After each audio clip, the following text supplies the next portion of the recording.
Eso es lo Sí. importante, que vamos a... Vea, le voy a leer el inicio de Pedro Páramo, que se dice todo clarísimo dónde está vida berraca de perdió también este marica. Vea, se me perdió. No, pero espérate que se me perdió, me lo tenía tan... Ay, Dios, mi vida.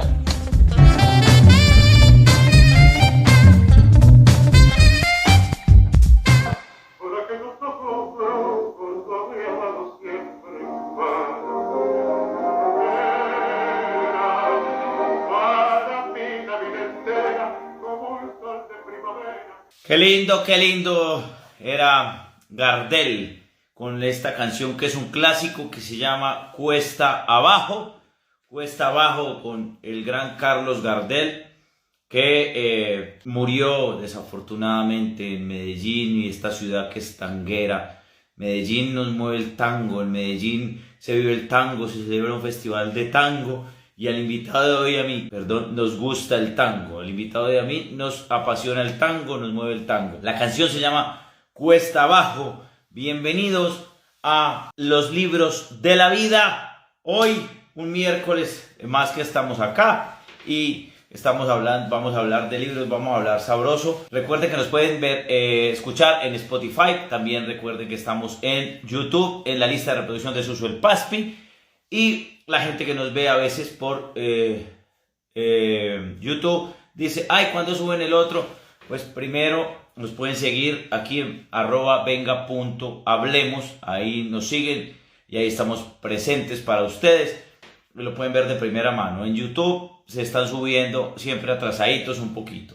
Un saludo para todos los que nos ven en este momento, que se están conectando de diferentes partes del mundo, desde diferentes zonas. Dice aquí, amo los libros de la vida, gracias por este espacio, gracias a ustedes, no gracias a ustedes porque esto empezó como una vaina de recocha y hemos ido evolucionando y creciendo y ya llevamos más de un año. Un saludo a toda la gente de New Jersey. Como les digo, hemos ido trayendo, pues me dicen que Diana Uribe, pues ya hicimos el contacto, y cuando ella se baje un poquito de su agenda, que tiene una agenda muy copada, estará con nosotros.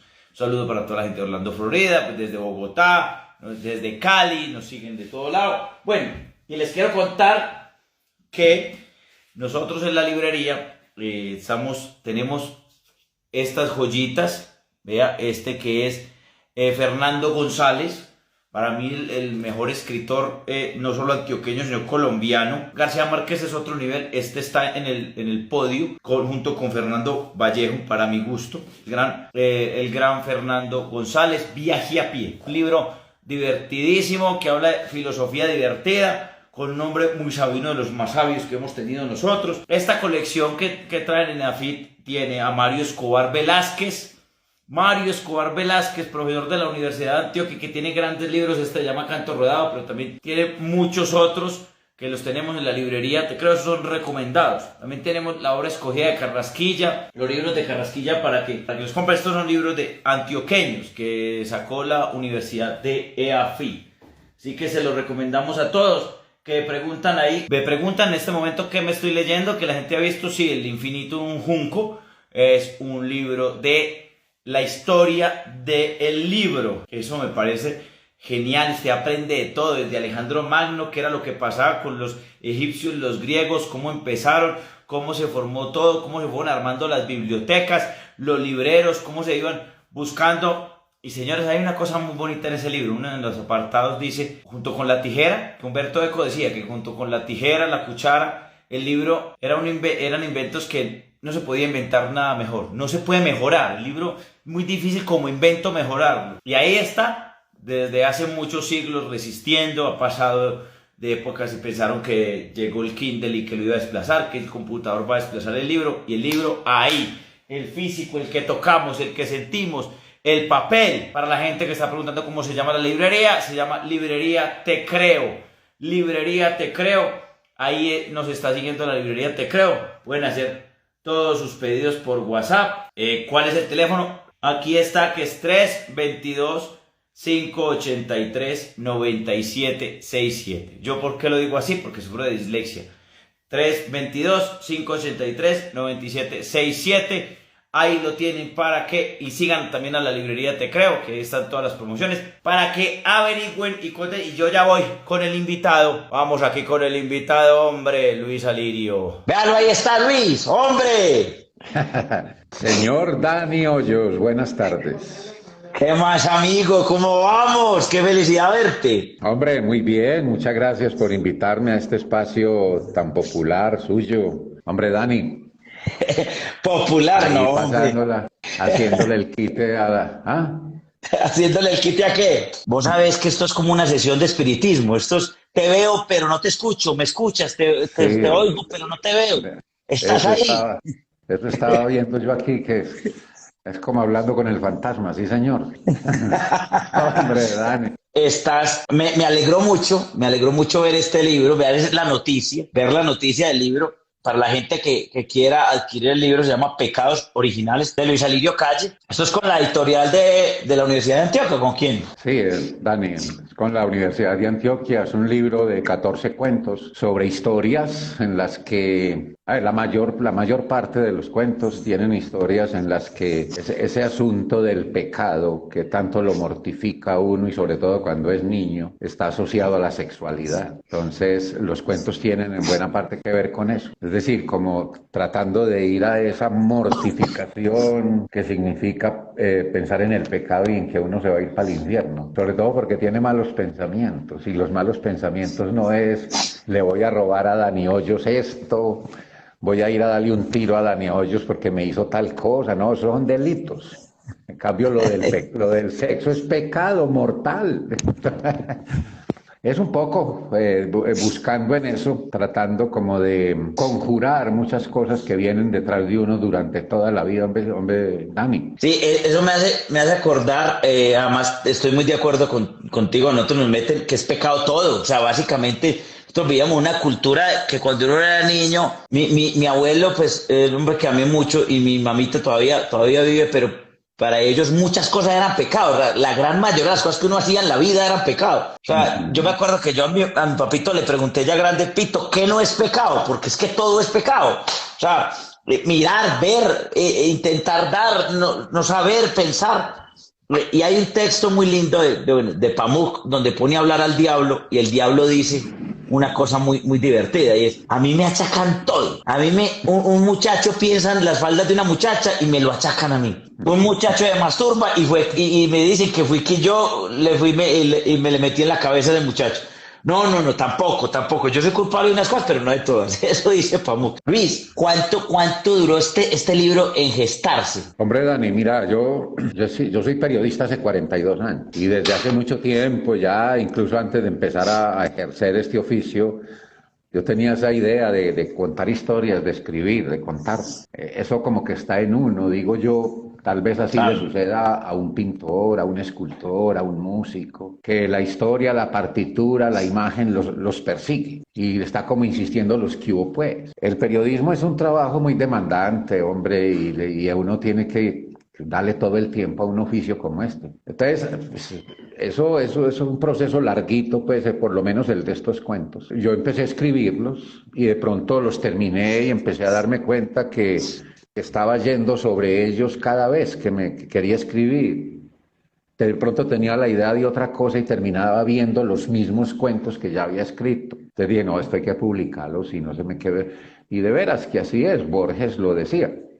Si uno no publica, se queda toda la vida escribiendo lo mismo, haciéndole correcciones, quitándole, poniéndole, cambiándole el título, el final, el principio, yo no sé. Pero eso sucede, entonces toca publicar, y aunque publicar produce lo que produce, ese temor, cierto miedo como a esa suerte de tribunal ante el que queda uno sometido cuando publica un libro. Claro, que digan sí, no, tal cosa, que todo cada lector, cada juez, por cada lector hay un juez, y en eso estamos muy de acuerdo, Luis, en el tema de que hay que escribir y publicar. Yo estoy de acuerdo, pero no lo hago. ¿Te acordás que hablábamos mucho de eso? Yo te decía, en las afueras de Telemedellín hablábamos, Luis, pero hay que escribir, que tienes que escribir así sea media hora, hombre. Usted justamente me insistía mucho en eso. Un sermón que me echaba si no te lo aplicas vos. Sí, claro. Pero yo hice caso a tal sermón tuyo y la verdad es que por poquito tiempo que tengas hay que robarle al trabajo y al descanso. Entonces sí hay que escribir todos los días algo, así sea una frase. Y así tengas que borrar lo que escribiste, porque eso sucede. Este es un trabajo complicado, es muy solitario, a veces angustioso, pero cuando uno lo asume con pasión, con ganas, pues las cosas van saliendo. Pues yo no creo que voy a ser escritor porque sí, es que es muy bueno ser escritor, qué bacano, para que me feliciten. No, eso no puede ser así. Eso tiene que ser una cosa como de aquí adentro, que debe pasarle igual al músico, al verdadero pintor, al verdadero escultor. Eso sí es verdad, y las historias lo van persiguiendo a uno, y uno para muchas horas a escribirlas. Yo sé qué casa de herrero, cuchillo de palo, asadón de palo, porque yo soy muy miedoso para eso. Sigo escribiendo, escribo mucho, pero hasta que haga lo que hiciste vos, publicar, con ese temor tan berraco. Por ahí Bueno, hay James, una anécdota dale. muy ilustrativa de ese tipo de cosas sobre Mozart. Mozart ya era un maestro consagrado en Europa y alguna vez se le acercó un muchacho y le dijo, maestro, venga, qué bueno que puedo hablarle y acercármele y preguntarle esto, ¿yo cómo hago para componer? Y Mozart le dijo, ¿cuántos años tenés? Y él le dijo, 16 años, maestro. Mozart le dijo, hombre, estás muy joven, viví la vida, gozala y la vida te va dando elementos para que después te sentes a componer. Y el muchacho le dice, pero ¿cómo me dice eso usted, maestro, si usted empezó a los 4 años de edad? Y Mozart le respondió, sí, pero yo no le preguntaba a nadie. ¡Qué genialidad! ¡Qué maravilla!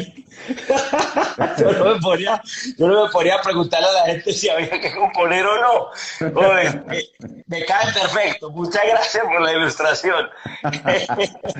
No, y bueno, hay dos cosas, ¿cierto? Hay gente que empieza muy joven y hay otra gente que empieza cuando ya tiene muchos años, como es el caso mío. Y uno se pregunta, hombre, ¿yo para qué voy a escribir ya?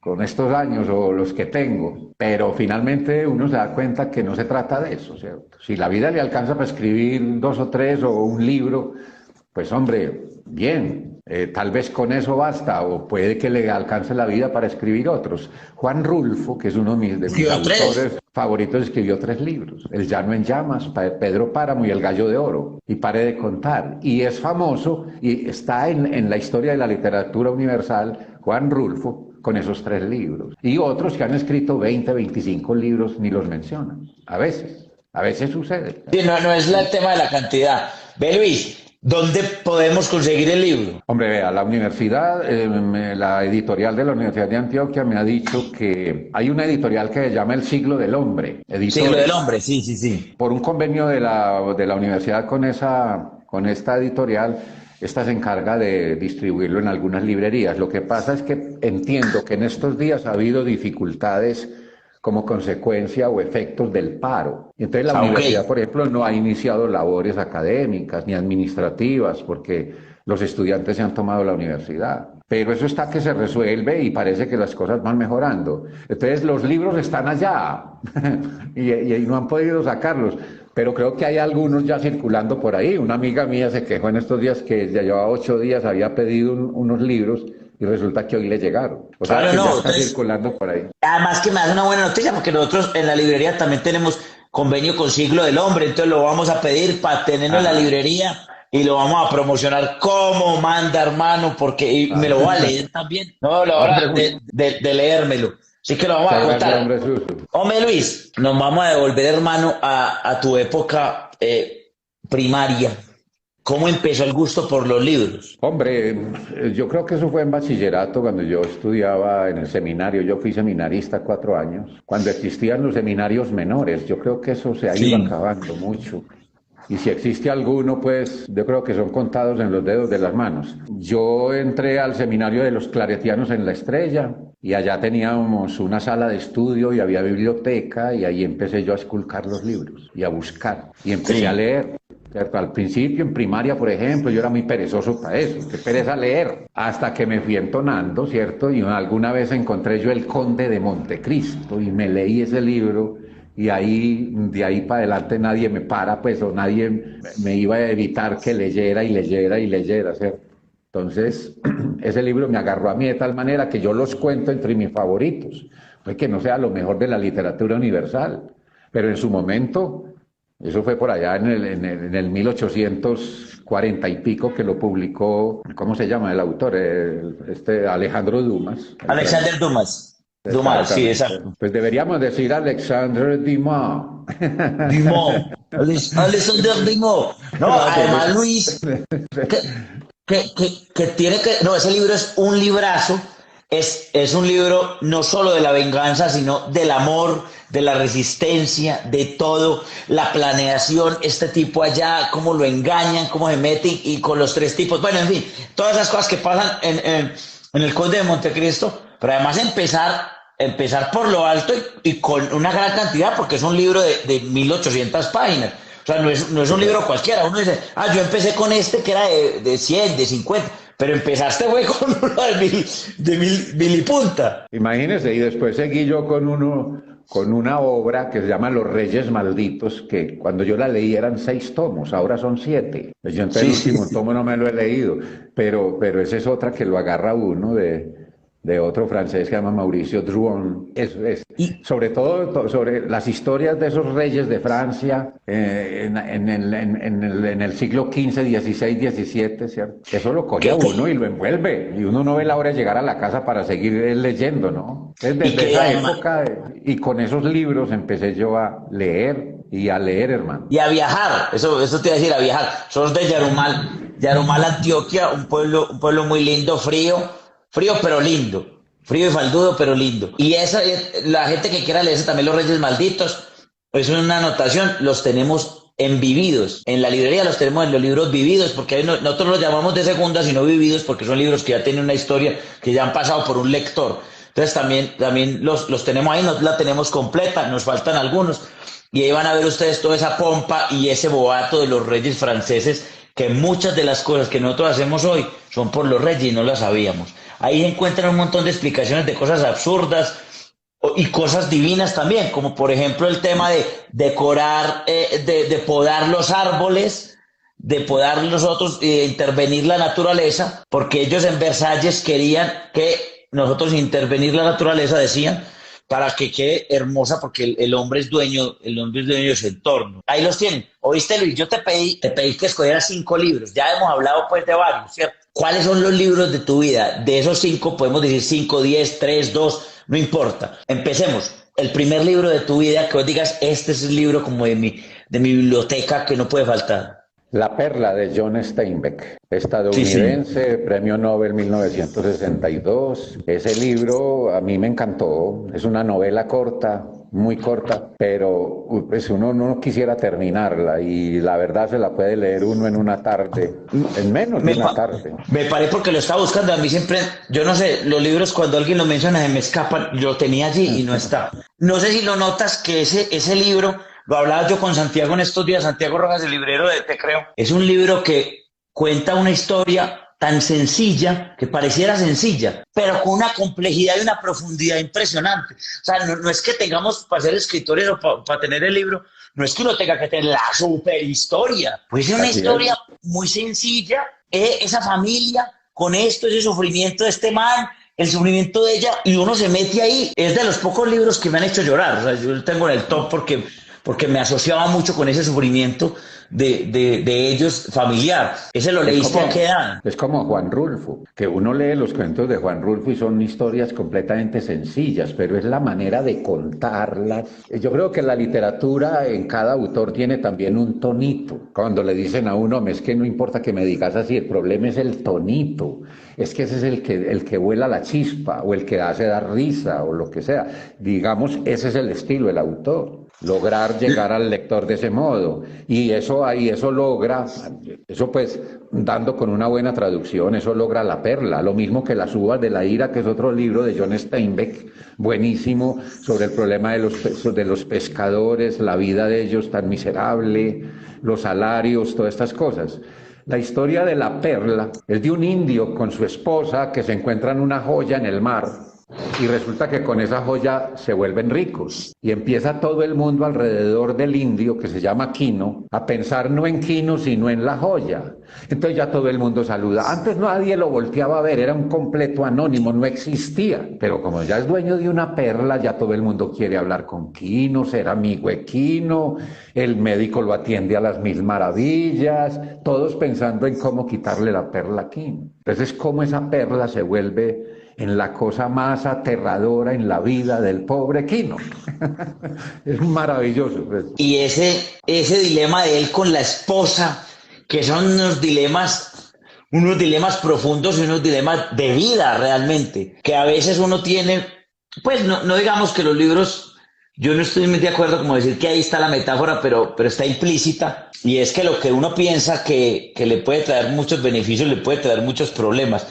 Es como tú dices, un libro para leerse en una sentada, es un libro corto con una profundidad y que es su carácter universal, que es que no importa dónde suceda, yo les aseguro que se van a sentir identificados con él. La Perla de John Steinbeck. Este tiene Las uvas de la ira también, que también la mencionó Luis Alirio. La Perla. Entonces tenemos el primero, que yo no lo encontré, aquí lo tenía una edición súper viejita, pero no lo encontré, tenía por allí, después lo miraré. Yo termino esto y empiezo a revolotear con los libros. Oíste, ese más o menos lo leíste ¿a qué edad? ¿Te acordás? Yo estaba en la universidad cuando leí el libro de La Perla de John Steinbeck. Ahí está. Estoy hablando de final de los años 70. Hermosa época, los 70, mi papá ama esa época, yo no la amé porque no la viví, pero me encanta todo lo de esa época, el rock, la música, la salsa, todo lo que daban, el cine, en fin, la literatura era mágica en esa época, fue una gran década, la década de los 70. Bueno, Sí, vamos con el segundo, hermano, el segundo libro. El segundo libro vos sabés que uno tiene en su mente un montón de títulos, pero Sí, bueno, claro. este se llama El Barón Rampante, es de un autor italiano que se llama Italo Calvino. Sí, señor. El Barón Rampante es la historia de un muchacho que siendo muy joven, se llama Cosimo Piovasco de Rondó, decide subirse a los árboles y vivir en los árboles. Y entonces allá come, allá vive, allá hace todo. Es decir, incluso viviendo en los árboles se enamora. Y la novia tiene que ir a los árboles para poderlo ver. Entonces hay una cosa ahí tremenda, una problemática que encuentra uno en ese libro, que es el problema de las diferencias, ¿cierto? Y de la individualidad de cada uno. En este mundo siempre ha sido ese un gran problema, en todas las sociedades casi. Entonces, si una mujer de Afganistán se quita la burka, no, pues va para la cárcel, por Dios. Sí. Y nosotros aquí tenemos una tendencia, uno aquí tiene una tendencia de X o Y manera al cadalso de las habladurías, en el cadalso de las habladurías lo ponen y lo hacen sufrir. Pues el famoso bullying que sucede en los colegios y todo esto, cuántos suicidios ha causado cosas de esas, ¿no? Entonces, por eso es que a mí me parece tan bacano esto, hombre, y cómo la literatura buena busca y hurga en lo más profundamente humano. Hablo de la literatura en general, o sea, las historias, novelas y cuentos. Sí. Trata de llegar a lo más profundamente humano. Y cómo encuentra que lo más profundamente humano siempre choca con la realidad, con los convencionalismos, con los dogmas, con la cultura. Y entonces tenemos problemas. Y por eso es que uno se identifica con los cuentos y las novelas. Y por eso son universales, porque en el mundo entero ha sido así. Lo que es profundamente humano choca con la realidad. Entonces resulta que, por ejemplo, en algún cuento de Pecados Originales, un personaje se pregunta, en un asunto relacionado con lo sexual, ¿por qué lo que más feliz me hace es malo para Dios? Pues lo dice porque es lo que le han dicho, no porque Dios se lo dijo. Pero vive en una sociedad con unos esquemas, unos dogmas, unas reglas, y salirse de esas reglas resulta que problema. O sea, la búsqueda de la felicidad en una situación cultural como por ejemplo la nuestra, es casi una utopía. Eso es lo que la literatura hace, y la buena literatura lo logra, y ahí es donde uno se identifica como lector, y por eso uno, con muchos libros, cuentos y novelas, uno es como en su condición, en su calidad de lector, se vuelve coautor, porque ha vivido una cosa, si no la misma que está leyendo, otra parecida. Y una sensación, Luis, que me da lo que acabas de decir combinando los dos libros, es el efecto de los otros con respecto a las decisiones que tomamos individuales.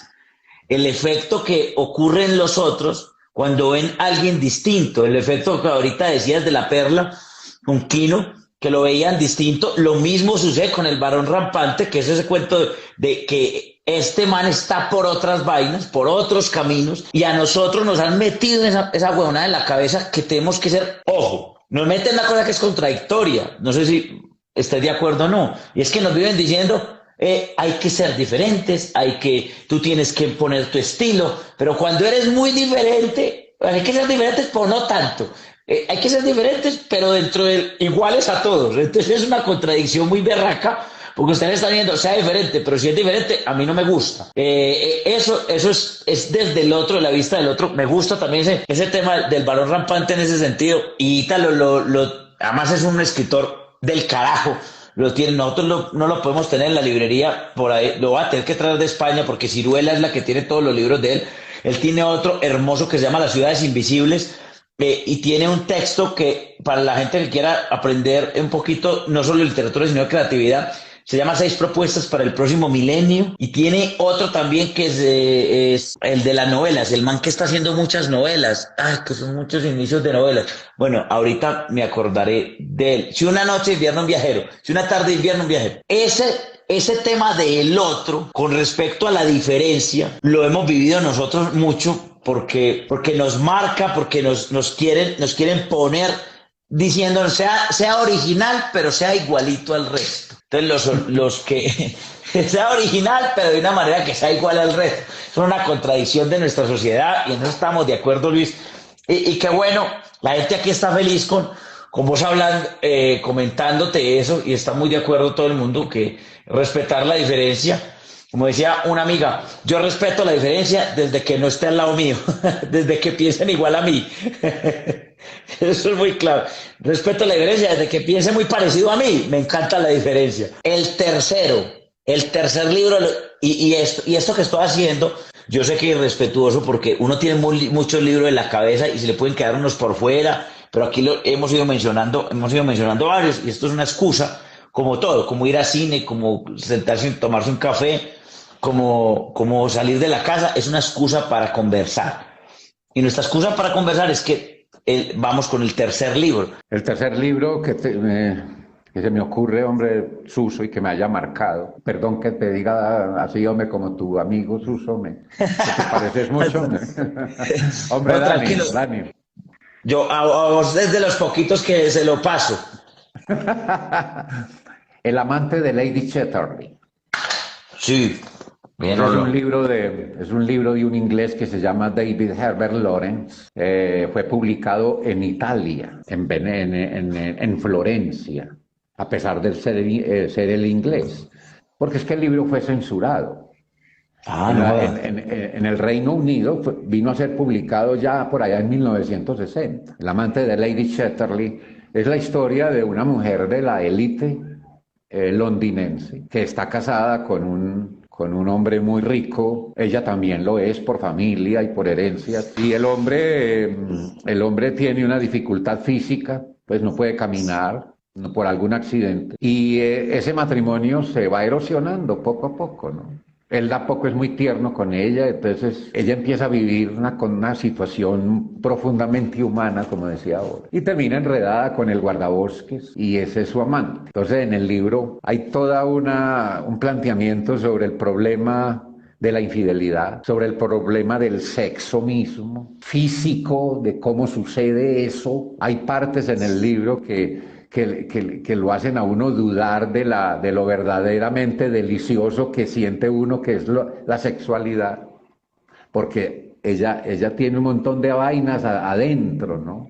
Por la cultura, porque está rompiendo con esquemas, porque está traicionando, independientemente de que su marido lo sepa o no. Pues, tal vez nunca lo sabe y sin embargo ella es infeliz. Entonces, lo que puede sugerir el título, que es la felicidad, resulta que no. En el desarrollo de la novela es una profunda infelicidad de una mujer tanto en una situación como en la otra, en una sociedad completamente cerrada desde el punto de vista religioso, ideológico, político y económico. Ese libro también, yo me acuerdo que cuando yo lo leía en la universidad y en los tiempos de descanso me quedaba en el salón leyendo, y alguna vez entró el profesor de literatura que se llama, él vive aún, se llama don Rómulo Gallegos, y me vio leyendo el libro, me lo cerró para él ver cómo se llamaba.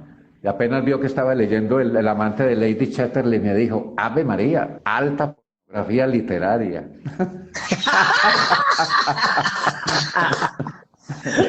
No, pero es un gran libro. Sobre esa novela se hizo una película, que la película sí dice mucho, para mi juicio, de lo que es realmente esta novela, donde se plantea una problemática que se vive aún. Hay muchas dificultades. Yo no me lo he leído. La gente tiene muchos problemas con eso. Yo siempre tengo en la lista, cuando estamos aquí conversando, un libro para leer, porque no me lo he leído, no tenía, pero como vos lo describís, suena bueno, aguanta, y ahí lo tengo, hermano. Ahí, ese tipo de problemáticas del tema de la mujer, el placer, la infidelidad, el gusto, yo siento que nosotros sabemos tan poquito. Y el hombre vive tan engañado, Luis, de lo que siente, piensa con respecto a su cuerpo y al placer, y tan engañado con lo que cree que piensa la mujer con respecto a sus cosas. Hay un cuento muy hermoso de Clarice Lispector, que le estaba leyendo la semana pasada las obras completas y la recomiendo a toda hora. Se llama La Fuga. Imagínate que se ve. Es una mujer que se vuela. Y les voy a espolear el cuento porque no me importa, porque lo importante no es la historia, sino lo que está contado en el cuento. Y la vieja sale de su casa, pero no dicen que es su casa, sale es como de una prisión, que ella se siente en una prisión, atacada y muy abrumada. ¿Y para dónde pego? Da vueltas todo el día y ella hace las reflexiones de su matrimonio. Y al final decide, y ella menciona que estoy cansada de este man que vive solo leyendo el periódico ahí sentado, que ni se da cuenta de nada, maldita sea. Me voy, y la vez me quiero fugar, y se voy para el tren, y ustedes están por ahí esperando, y me voy. La vieja, hermano, decide no irse, se devuelve, entra a la casa, saluda al esposo, el esposo está leyendo el periódico, y ella se sigue, y el esposo ni cuenta de Dios que ella se quería fugar. Ya, ella nunca más se volvió a jugar. ¿Cuántas veces uno no se da cuenta de lo que pasa a su alrededor por no escuchar, por no leer, por tener esos pensamientos que uno cree que el otro o la otra está pasando súper bueno y nada? Entonces, me gusta el amante de Lady Chatterley. David Herbert, ¿me dijiste? David Herbert Lawrence. Lawrence. Ese Lawrence escribe laurense, ¿no? Con W. Sí. Hay una parte en el libro que vale la pena mencionar, y es que ella de pronto se reflexiona sobre el acto mismo físico del sexo y lo ve ridículo, le parecen ridículos los movimientos de ambos, y empieza a juzgar esa cosa, y uno empieza a pensar en ello y de pronto se da cuenta de que sí, como cuando usted se imagina a alguien bailando sin música, que lo ve ridículo, ¿cierto? Sí, claro. Entonces, si usted se imagina eso sin ningún deseo en la mente, ni nada de eso, pues mamá, parece ridículo, ¿cierto? Pero es un asunto humano tremendo, que la cultura no nos ha permitido verlo como verdaderamente debe ser, pues, o es, ¿sí? Entonces terminamos criminalizando hasta el mismo sexo. Y hoy en día es un problema. El que ve pornografía está en el tablero de los malos, de muchas cosas, ¿cierto? Señalado por la sociedad como el que bebe o el que mete droga porque es adicto, ¿cierto? Esas cosas conducen precisamente a todos estos asuntos, y la literatura ayuda a verlo y a entenderlo. Por eso es que a mí me parece y lo he dicho varias veces, tomando tres formas de contar las cosas, la historia, el periodismo y la literatura. Se supone que la historia debe de contarnos la verdad como sucedió y que el periodismo, que la virtud del periodismo es la verdad. A mí me parece que es la literatura la que mayor potestad tiene de lograr esa verdad. Así hable de ficción, así el tema sea una cosa que usted se inventó en el año 3020, pero que tiene que ver con el ahora, con el hoy, conmigo, con mi ser, cuando estoy leyendo. Esa es lo formidable de la escritura, hombre. Y además que vos tocas un tema muy importante y es la literatura, como el ser humano realmente tiene las mismas cosas, virtudes desde los sumerios hasta nosotros. Entonces lo que hablaban por allá también yo me puedo sentir identificado, no cambian por las épocas, lo realmente humano no cambian por las épocas. Desde la Odisea hasta acá no va a cambiar con las épocas, entonces no tiene que ver eso. Y porque van al fondo con unos detalles. En Marcel Proust, por ejemplo, en El Camino de Swan, ese man se gasta páginas enteras para describir la sentada de él viendo un atardecer. Entonces eso es lo bonito, bien separado páginas, está bien, solo sentado ahí. Y ese es justo de la contemplación. Y nosotros, yo digo nosotros los que vivimos tan ocupados y el mundo de hoy vive en unas carreras que no hay tiempo para la pausa. El tiempo para la pausa de uno es la literatura. Si no hubiera literatura no tendríamos tiempos para las pausas, para ahondar en esas cosas que nosotros necesitamos a veces escarbar, porque la literatura da una pausa para decir vamos a hablar de este tema durante todo este libro. Eso permite la literatura. Aquí estamos haciendo me encanta lo que estamos haciendo hoy porque estamos dando además, no un decálogo porque no hemos dado 10, ni manual ni nada de esas cosas, pero hemos ido hablando de las cosas formidables que tiene el mundo de los libros y por eso hay en este momento tantas personas conectadas en este grupo, en este en vivo hoy. Así que significa que estamos conectados a través de los libros y esa es otra de las cosas bonitas que tiene el libro, que permite conversar para dos personas que, como Luis y como yo conozco a Luis es una persona timidísima, es periodista, pero es un hombre supremamente tímido. La primera vez que yo le voy a invitar a Suso, y hombre, pero ¿qué me va a preguntar usted a mí? Pero yo qué voy a decir. Y ve uno después hablar a Luis, y Luis tiene mucho para decir. Y entonces me alegra, hermano, que además de lo que vos podés decir de manera oral y que has dicho en el periodismo, que tienes mucha razón, la verdad, lo estés diciendo ahora con literatura. Me alegra mucho. Hermano, llevamos 3, aunque hemos hablado de muchos más. Recapitulo, La Perla de John Steinbeck, El varón rampante del gran Ítalo Calvino, El amante de Chatterley, de Lady. De Lady Chatterley. Se escribe Chatterley. Exactamente, de Lawrence, o sea, David Herbert Lawrence. Se escribe Lawrence. Lawrence se escribe Lawrence. O sea, para que lo tengan ahí. También hablamos del Conde de Montecristo. También hemos hablado de Rulfo, que siempre viene a colación. Y vamos con el otro hermano. Contanos, a ver, ¿qué más de ese libro de la vida? ¿Cuál es el cuarto? Carlos Fuentes, mexicano, La muerte de Artemio Cruz. Sí, señor. Es la historia de un hombre que después de pasar y de ser soldado en la Revolución Mexicana, empieza a meterse en la política, en los negocios y termina convertido en un corrupto, en pensar solo en el dinero y en todo esto. La novela es contada cuando el hombre está muriendo. Durante 12 horas de agonía recuerda 12 momentos de su vida, en particular las historias de 2 amantes que tuvo. Y empieza a como hacer una evaluación de su propia vida desde la enfermedad y desde la agonía. Y se da cuenta que ha perdido la vida. Es decir, aunque tuvo tanto dinero, aunque fue tan valiente en la revolución, aunque luchó tanto por unas ideas, de pronto todo se va perdiendo y no tiene sentido. Entonces queda uno como cuando llueve y escampa. Y entonces, ¿qué, hombre, la vida? ¿Qué? Sí. Como cuando llueves. Además, Fuentes es un narrador impresionante, ¿cierto? de una delicia que casi saborea uno las palabras, hombre. Carlos Fuentes. Es un mago con el lenguaje, sí, señor, es un mago con el lenguaje.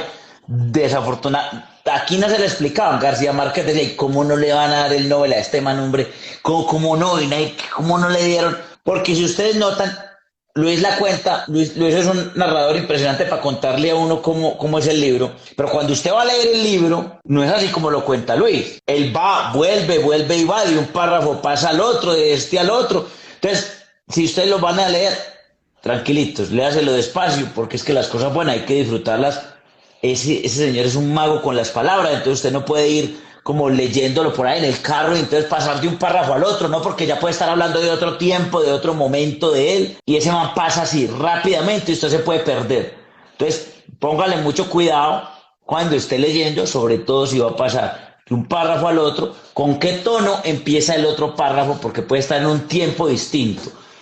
Por eso muchas veces los latinos se vuelven muy complejos para la gente, para mucha gente, porque el latino, como es nuestra cultura no es una cultura tan estable. Eso es una teoría mía, esto es una cosa personal. Yo digo que como el latino no es alguien tan estable, como todo está aquí tan cambiante, como el clima. Vos ves que por la mañana hace sol, al mediodía escampa, y vuelve y hace sol, y vuelve y después hace frío, y tú usted saca la chaqueta desde por la mañana o chamarra, como dicen los mexicanos, y en la noche ya la tiene que quitar. No es como en otras zonas donde todo el tiempo va a funcionar así. Así es la literatura latina. Es cambiante, es formal, es inventa, va aquí, juega con el lenguaje y este para acá, y subimos este párrafo para acá. Como decían de Rulfo, que él escribió, Juan escribió Pedro Páramo en orden, pero que se le cayeron las hojas cuando iba para entregarlo al editor.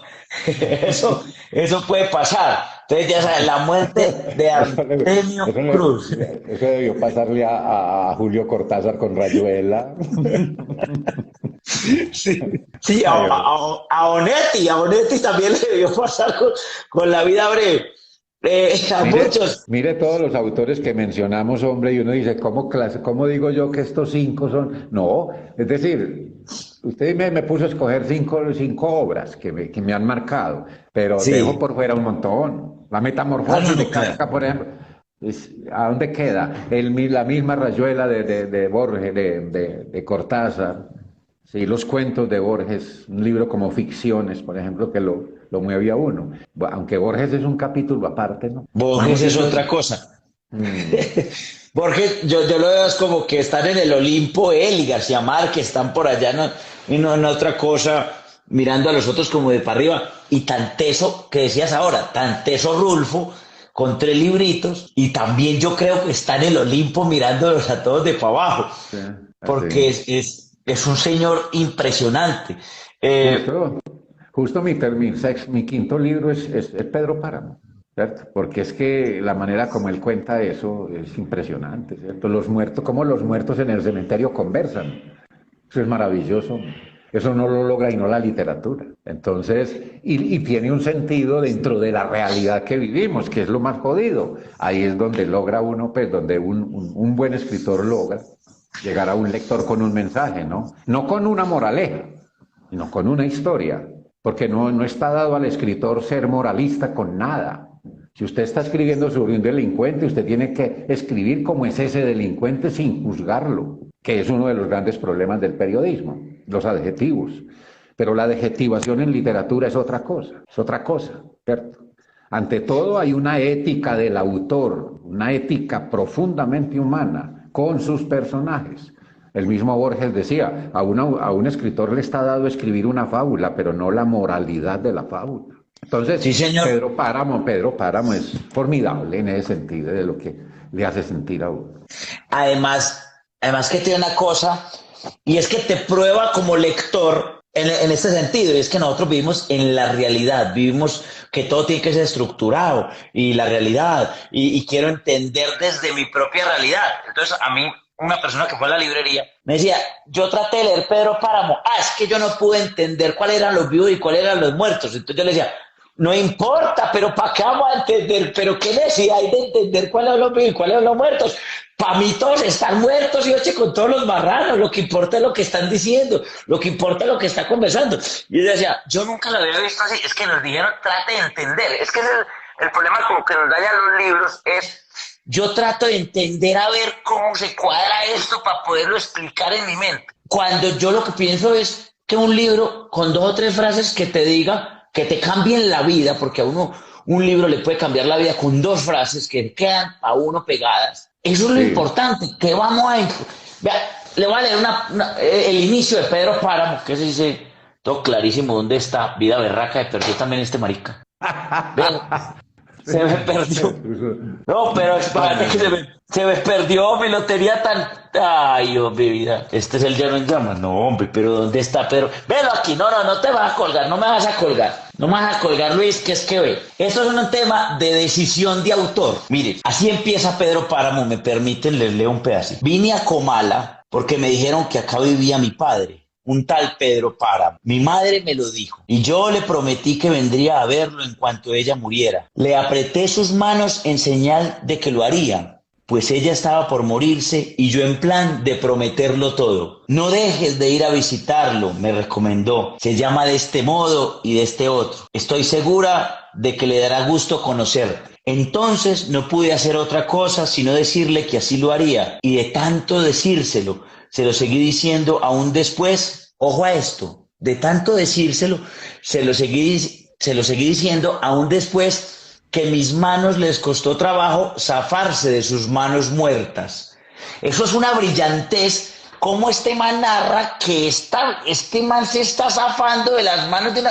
Y cuando uno está en plan con un moribundo, le promete lo que sea. O sea, en un solo parrafito ese man dijo muchas cosas. Además de que está diciendo que ya está en Comala. Esto es una cosa muy sublime. Entonces, ¿a mí qué me va a importar si están muertos o están vivos, carajo? Eso es lo que importa, lo que está diciendo ese man. Es verdad, Dani, mire, en un par de párrafos de un cuento, de una novela, puede haber todo un tratado sobre la corrupción, por ejemplo, en América Latina. Y usted lo encuentra en algún autor en una novela. Ahí es cuando me refiero yo a que la literatura tiene una potestad inmensa para llegar a lo profundamente humano, incluso a lo profundamente social. Desde lo primero, desde lo humano. Entonces, para mí ese es como el papel de la literatura, que le permite a uno como sentir que son hermanos todos. Cuando vos lees una historia, qué bonito es.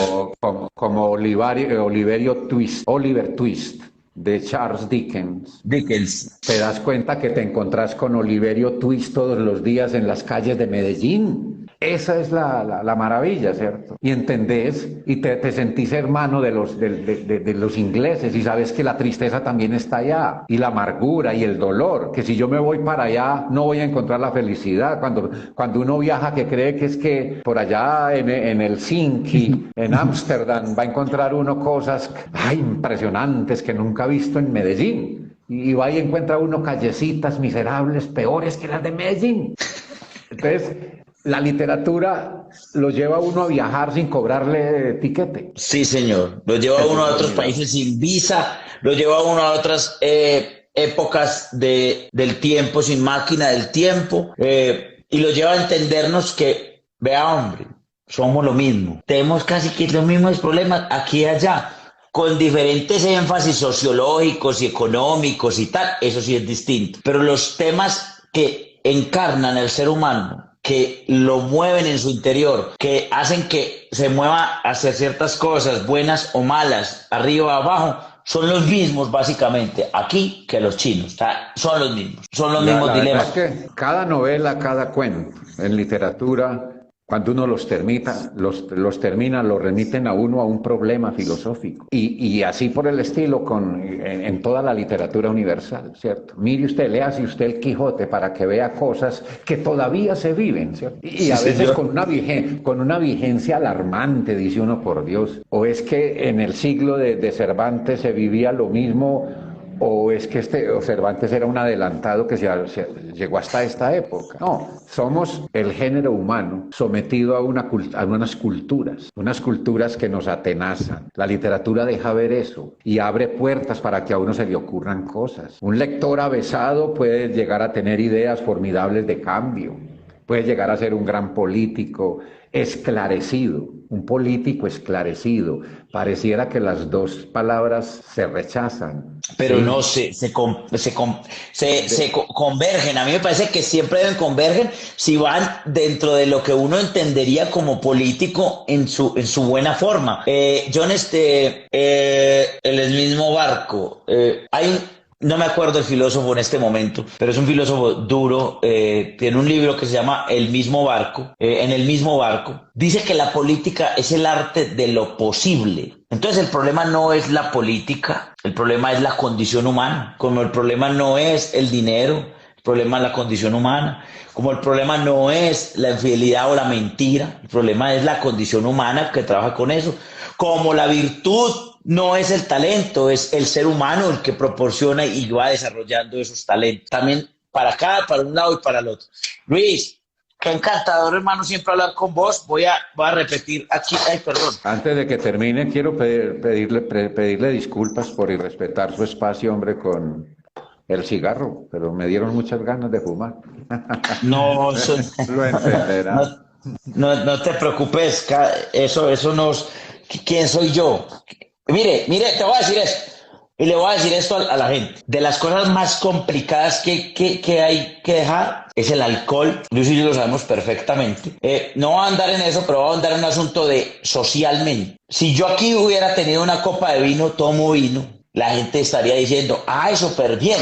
Él se tomó un vinito, no pasó nada. Pero hay cosas que en el imaginario de la gente las juzga. Entonces el cigarrillo, hay otro montón de cosas. La marihuana.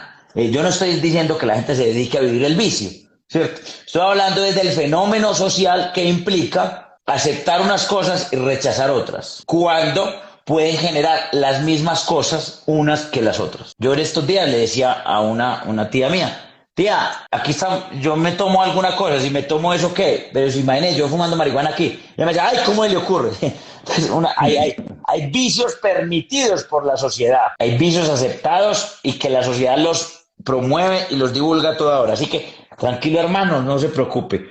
Los libros que hemos hablado hoy, La Perla, de John Steinbeck, El Varón Rampante, de Italo Calvino, El Amante, de Lady Chatterley, de David Herbert Lawrence, La Muerte de Artemio Cruz, ¡oh, qué librazo! La Muerte de Artemio Cruz y Pedro Páramo. Estuvimos por el lado de los mexicanos muy bien, estuvimos en Europa, le dimos la vuelta al mundo con estos 5 libros y hablamos también de El Conde de Montecristo, nunca bien ponderado el Conde de Montecristo, tan sabroso que es. Luis, qué bueno verte, qué bueno hablar con vos, me da enorme alegría que hayas publicado Pecados Originales, lo leeré apenas, le vamos a pedir mañana al Siglo del Hombre que nos llegue, vamos a hacerle ese pedido.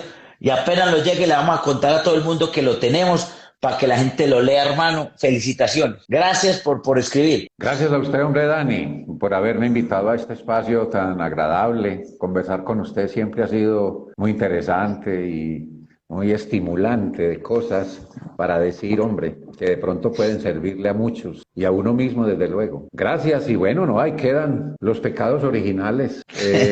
No hay garantía de que después de leerlos uno quede libre de pecado. Eso sí, el que quiera tire las piedras como quiera, porque nosotros somos el país de los que tiran mucho la piedra para Así es. sintiendo que no han cometido los pecados de los otros. Gracias, Luis. Te mando un abrazo. Saludame a Sara. Con gusto, Ya hombre. saben, el libro Pecados Originales. Luis Alirio Calle, periodista antioqueño, uno de los íconos del periodismo antioqueño, uno de los hombres más respetados en este mundo de las comunicaciones y del audiovisual en todo Colombia, porque ha sido un gran periodista. Saca su libro Pecados Originales para que lo tengan, próximamente lo tenemos en la librería.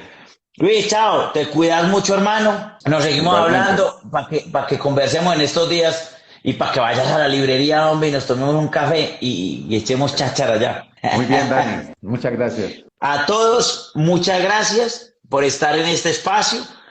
Los libros de la vida. Estamos en Spotify, estamos también en Spotify como Los Libros de la Vida.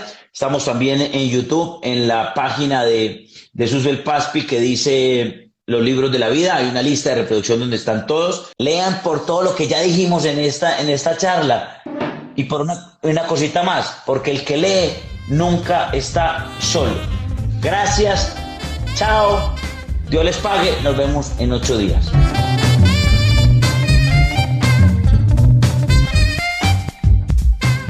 Dale me gusta a este video, suscríbete al canal y cuéntanos de qué quieres que hablemos. Y venga, hablemos.